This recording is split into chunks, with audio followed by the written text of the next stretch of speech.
Why a $1,300 smile can't save you. Dimples are being sold for $1,300.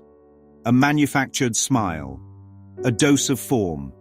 But what happens when the dimples are carved into the cheek and the inside of the mind is still heavy? What happens when the surgeon gives you a smile, but the spirit is still forgotten? That's the split. The Course says the ego never solves, it only substitutes.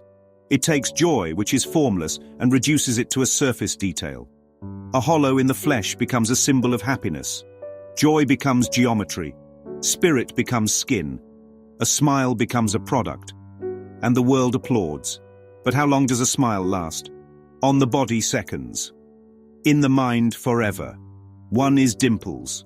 The other is peace. The manufactured smile, we call it cosmetic. Enhancement. But it's really a ritual of sacrifice. Money traded for a mark. Truth traded for a symbol. The dimple says, I'm approachable, I'm youthful, I'm cute. But what's being broadcast inside? Maybe loneliness. Maybe grief. Maybe dying inside with a dose of smile plastered outside. That's the ego's pharmacy. Lipstick for guilt. Botox for fear.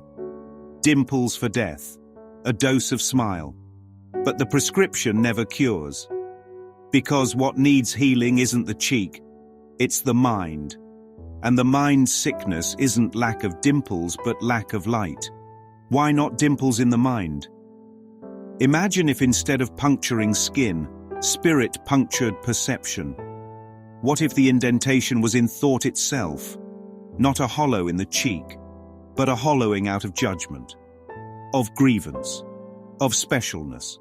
That's the kind of dimple light can shine through. When judgment caves in, truth peeks through. We smile because spirit is remembered. We laugh because fear is gone. No scalpel required. No finance plan needed. This is what forgiveness does. It collapses the structures of ego thought, leaves space for peace, and shines joy through the gap. Genetics or gimmick. Science says dimples are inherited. A dominant gene.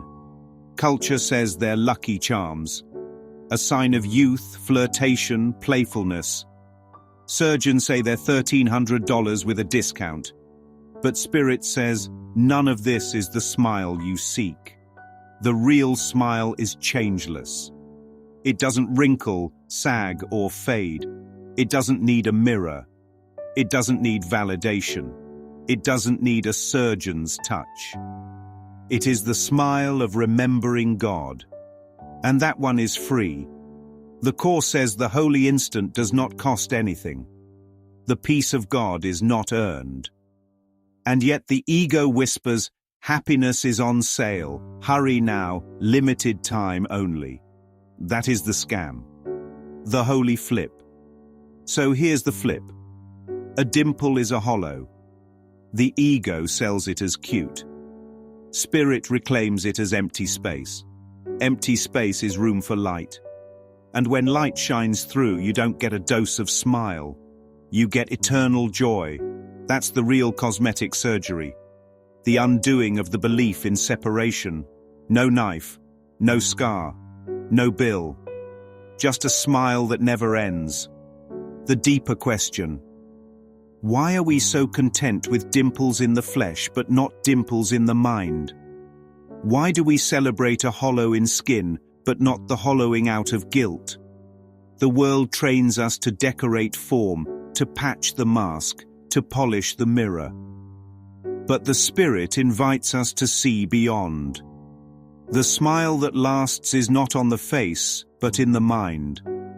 It's the smile of knowing nothing real can be threatened, and nothing unreal exists.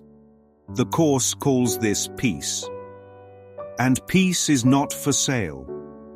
Not for $1,300. Not for $13,000. Not for all the world's gold. It is given, and it is already ours. A $1,300 smile cannot save you.